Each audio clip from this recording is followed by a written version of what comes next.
Guys, Tasha on Bear Prepping. So today I'm going to bring you a really important topic because one, I think that it is a topic that is going to be getting a little bit more attention the more that we move forward in result of this summer and what's going on right now in the country, which is a big drought. Okay, the whole country is kind of going through an overall drought situation, very heavy obviously in the western states and going into those southern states, okay, those hotter states. And when you couple the drought with also it's super stinking hot, and you have all these, possible regulations that are going to be coming into place, both with power and with water, trying to get ahead of things. Here we always talk about water, okay? And so today I just want to talk about 5 water preps, things that you need to prep that are going to assist you with your prepping of water, holding of water, procuring of water, all that good stuff, okay? And we're just going to talk about a few things. Now, the reason why I'm doing this video is, one, you guys, it's no secret that water is one of my favorite preps. It's a very underestimated prep that a lot of people overlook, okay, and just don't think about. Yeah, they hear people say prep water, water's important, you're gonna die if you don't have water, blah blah blah, but a lot of people just sleep on that and they don't really take it as serious as they need to be, okay? But I think there's going to be some things this summer that are going to make people pay attention, okay? And I want to give you everything that I know or do or think about in regards to water so that you can just start thinking about that. Appalachian Prepper, she put out a video this morning that was real good. It was, of course, talking about the water, right? I think she named it Water Woes. And it's basically she's getting a lot of intel about water being not available, okay? Basically, people are seeing shortages in the store on the shelves for bottled water, okay? So that's your gallon water, that's your little bottled waters, cases of bottled water. And they're starting to see it, and they're starting to see it in some weird states that maybe you wouldn't think of. I feel like if I reported, hey, the water shelves are kind of bare here because of the drought, or if up where we own a home in Washington where there's a chlorine shortage, and I said, hey, the water, people are panic buying the water up there, that it would make sense. But there's water disappearing and some low levels in some different states, okay, that we're maybe not thinking about, okay? So like anything else, all these things that happen around us affect everybody, even states far away, even different parts of the country. The drought affects, our crops and water, and there's a bunch of, electricity problems right now.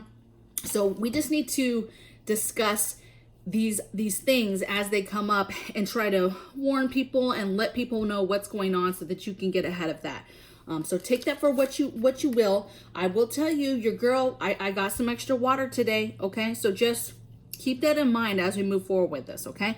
Okay, so here's 5 water preps or preps that have to do with water that I want to tell you about today. So, containers. Now, I talk about water containers all the time, right? So, of course, you've got your 3.5 gallon water bricks. You got your 5, all types of varieties of the 5 gallon water containers. And those go all the way up to, 55 gallon drums. There's all types of options, okay? So I'm not gonna go too deep into containers and what type, but I am talking about those containers that you keep in your home that you fill up. But I'm also talking about, think about containers that you would use to go get water, to procure water. How would you get water from said well that you have to manually get water from? How would you get the water from the river that's next to you, or the creek, or from the FEMA people who pulled in, or some kind of entity came in and handing out water? Maybe it's not cases of water, maybe it's a water bowl, and you have to have something to collect that said water, okay? So there's all types of options out there. There's water bags, there's collapsible bags that collapse all the way down so they don't take up that much space in your home. You can get those, and then when you need them, you pop them open, go get your water. That could also be your water bobs for collecting water in your bathtubs. Just be thinking, we always talk about the bathtub, but be thinking, keep things full. The filter, for example, my Berkey, we keep it full all the time. My water, my gallons of water that I reused for my garden, my patio garden for watering plants, I fill those every single night after I'm done watering. I refill them for the next day so that I'm not caught off guard with water, some sort of water situation. And then I stack water for, my plants. So be thinking containers and how you're holding water for either said plants or pets, or the extra drinking for water for you, or having the ability to go get water and pick it up and get it in something. Okay, so containers. Number 2 is a silcock key. I don't know if I'm saying that right, you guys, but it's SILLCOCK, silcock. And basically this is just a universal key that has all types of different knobs on it, and it's basically public, so that you can get water from public sources like restaurants and other businesses in town, right?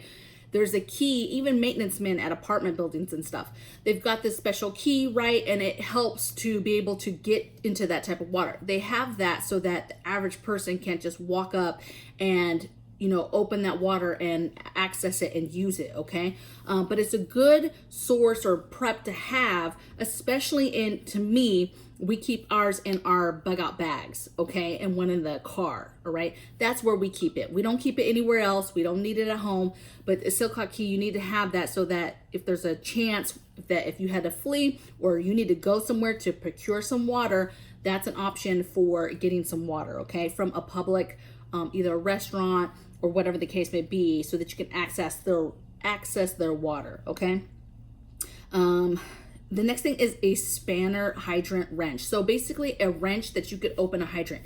Now, I will warn you guys, I'm not telling you to do this, okay? It is illegal as shit to open a hydrant, okay? And you need to seriously, even if shit has hit the fan, you need to seriously think about before you open any kind of hydrant, okay? Because one, how long does, you know, the situation last? Can you get in trouble later for doing that? Do you need that water because some sort of government, some sort of fire, you know, they're still operating, and that is water that could be vital to putting out somebody's home. There's a safety element to it. So I'm not telling you to do this, but I am telling you to possibly have the correct tools that you would need in your bag. You know, not in your bag, but on you. You need to have some sort of tools to be able to access certain things, okay? But turning on a hydrant is illegal, okay? So don't go doing that, okay? But having a hydrant wrench might be beneficial, okay? It's just like having the clippers to break locks and stuff. Hey, if you're breaking into stuff, that's illegal as shit, you guys, okay? But could be beneficial if you need to get into something, okay? All right, number 4 is ways to disinfect your water, okay? So number 1 way, you guys, is boiling water. That is the recommendation from CDC. That's the oldest thing in the book before we ever had, you know, chemicals and products made that to help us, you know, purify water and to disinfect water. Having a way to disinfect, yes, there's other options like chlorine and things like that, but boiling. So be thinking about that. How would you boil water in your home? What if there was no power? You have to have the ability to be able, at a minimum, to still boil water. So figure out your pans and your pots now that you would boil water in. Make sure that they're appropriate for a fire. How would you boil them? Okay. Can you get that done on your barbecuer? Do you get that on a butane stove? How are you boiling that water? And make sure that you have everything you need to be able to do that off grid at a minimum. Okay.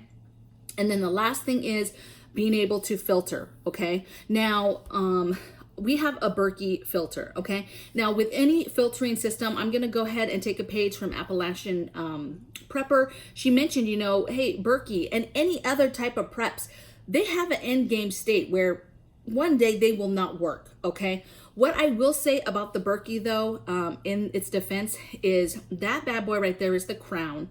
It fits 8 filters, I believe. Each filter will filter 3,000 gallons each, okay?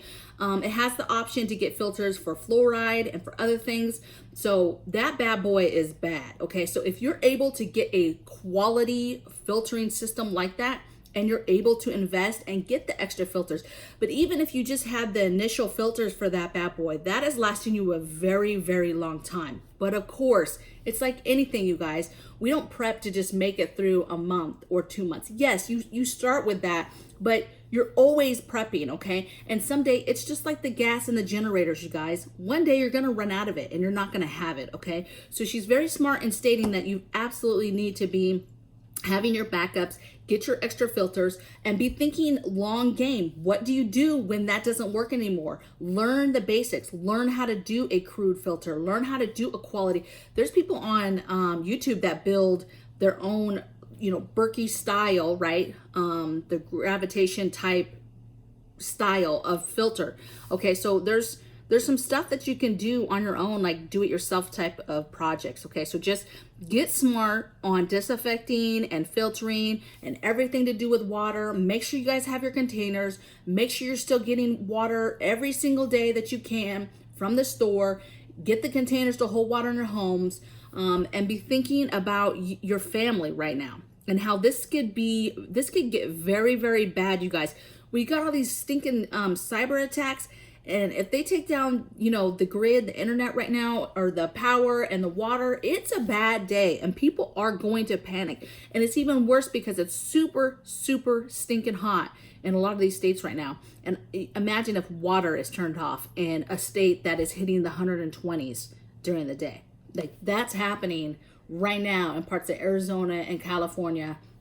They're hitting the 120s. I mean, that's insane. And then if you tell me, oh, I got to turn off your power. Oh, and you don't have any water. Like, hello, that's a bad day for anybody. And that's a bad day for us. And we're preppers. I can't imagine the everyday person that has nothing in their, home. Okay. So this is just me trying to give you some more stuff in regards to water. I would love to hear in the comments below what you guys are doing for water. For my season preppers, let us know if there's a certain prep that you think I forgot that has to do with water, and let's make all of each other more smart or smarter. More smart. Yeah, or smarter. Okay? And I will see you guys on the next video. Take care. Blessings from my bear cave to yours.